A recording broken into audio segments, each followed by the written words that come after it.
工业4.0下的数位转型。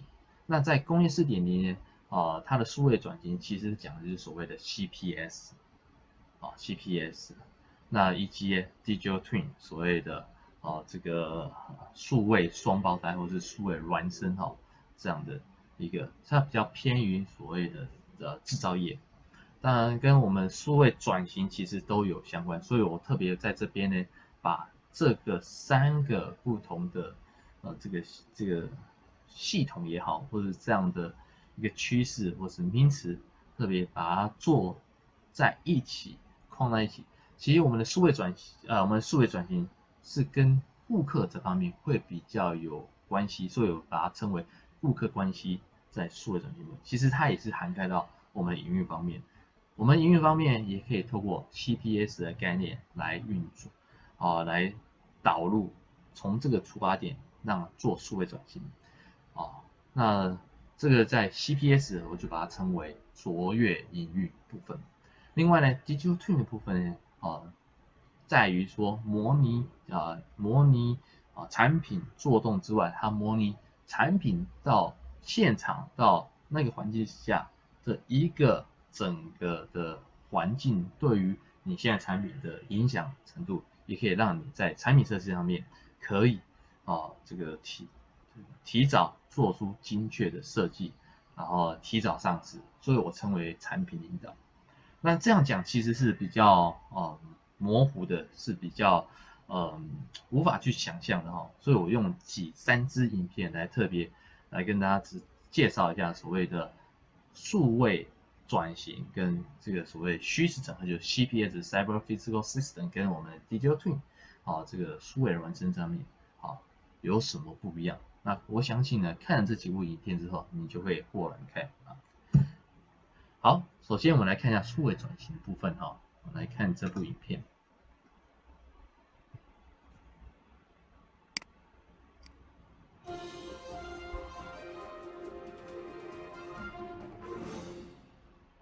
McKinsey recently published a good article titled Speed and Scale: Unlocking Digital Value in Customer Journeys. My intent is to enhance the content and to provide a one-page blueprint for effective and scalable digital transformation. Let's use an information-centric legacy company such as a travel agency, financial, or insurance company as our example. Such a company has many internal elements such as people, processes, data, applications, organization, and culture, and external elements such as suppliers, vendors, and governments that interact with one another to provide value to the customer. Until the last few years, the external pace of change has been slow, and therefore the elements that make up the company did not have to change that fast. Now the environment is much different. Today the customer may be interacting with the company through multiple channels, such as online and through agents. They're looking for simple and seamless ways to interact with the company. For example, when a customer uses a music download service, he expects to search, buy, download, and listen to the song of his choice within a few seconds. If this interaction becomes painful, he will quickly move on to other companies that offer a better experience. Customer journeys are the mechanisms through which companies interact with their customers. For effective business transformation, we need to focus on such journeys while, at the same time, take into account the whole ecosystem of interacting elements that make the journeys possible when designing the digital future. But it will be very difficult to take all journeys into account for digital transformation. The best option is to first select a subset of such journeys as a starting point. Which of those journeys to pick depends on the importance of that journey to the customer experience and may be based on criteria such as high volume or high impact. More importantly, they have to align with the digital vision of the company. Once a small set of journeys are picked, they have to be modeled so that they can be reimagined and digitized. We should not attempt to simply digitize an existing journey, but rather look at how the journey can be improved. For example, you may want to reduce the number of steps. Each step in the journey may focus on certain attributes. Branding may be important in one step, while speed may be important in another. Each step in the journey is essentially enabled by modular business services that can be reused in multiple places. In this example of a customer purchasing insurance, one step requires the customer to digitally sign the acceptance. Such a business service can be reused in multiple places across multiple journeys. This means that foundational architecture has to be built in a modular fashion so it can be reused. As we design and deploy more and more of these journeys, the library of such reusable business services will continue to grow. As the environment changes, the business services will be updated to meet the new requirements of the ecosystem. With time, e-signatures may be replaced by retinal scans, and updating the single business service can ensure automatic propagation to all the places that used to use e-signatures. Such modularity, flexibility, and reconfigurability allow the organization to continue to adapt to the ever-changing business environment. These business services are in turn supported by applications and technology infrastructure that have to be integrated. However, by isolating technology in terms of business services they provide, it is possible to switch out certain modules of technology gradually instead of completely revamping the whole infrastructure. While all this is reality, we need architecture models to represent the reality so it's easier for us to understand and manipulate that reality. The architecture represents different types of entities such as people, processes, technology, applications, data, etc., and the relationships between these entities. Changes to the reality can be communicated through changes in the architecture. The architecture in turn has to be governed, changes budgeted for, and planned. The overall plan for digital transformation includes other aspects such as change management, talent management, and a mechanism for continuous adaptation. Change management permeates the entire organization to enable mind shift in the culture. Current expertise and skills of people have to be upgraded to meet the digital needs of the organization.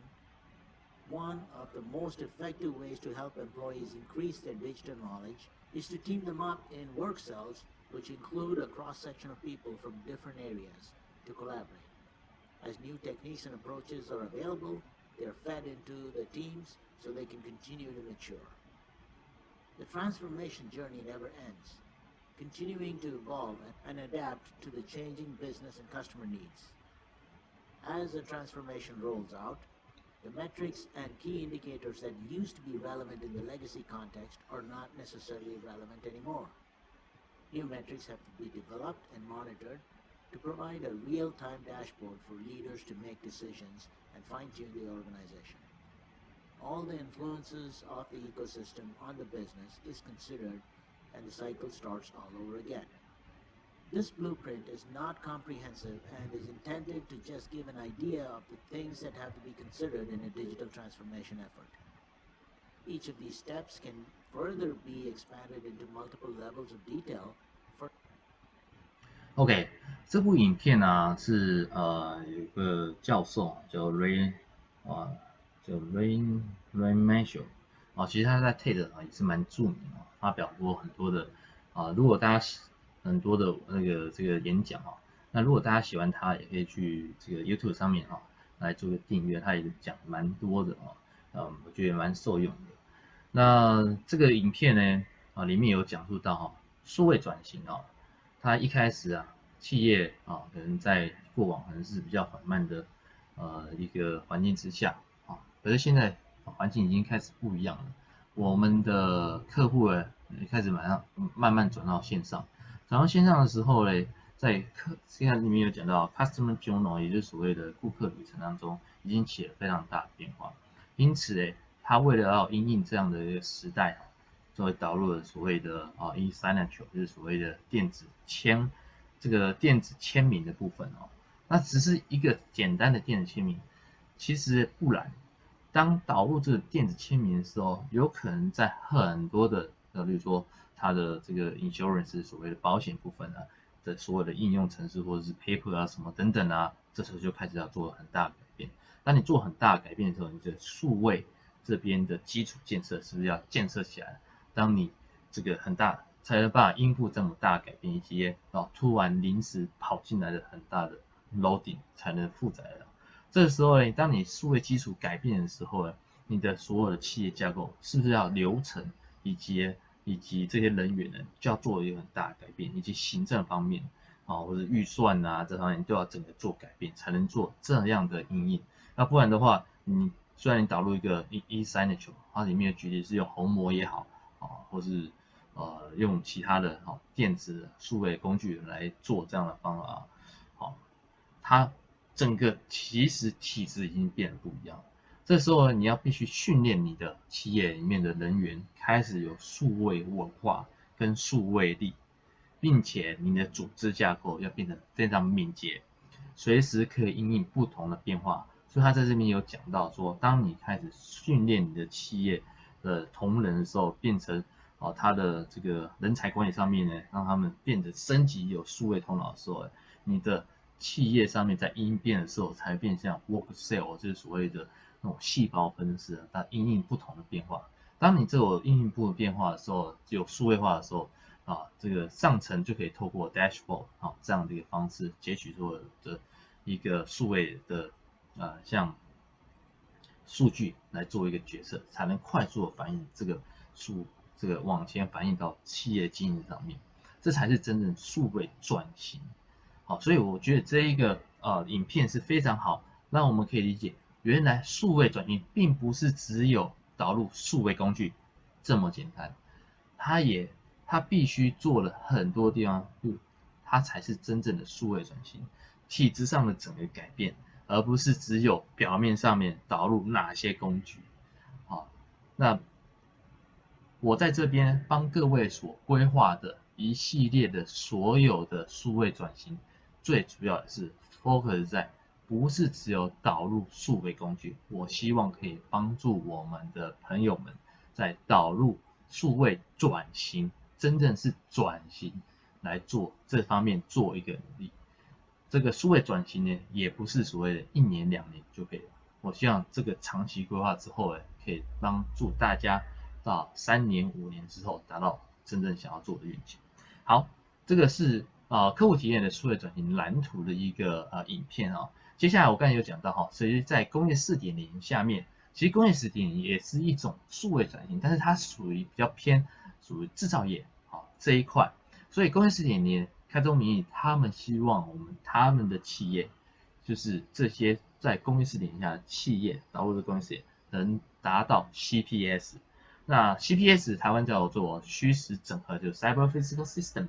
那什么叫虚实整合呢？我同样用一个影片，用西门子所拍的影片，让大家可以去理解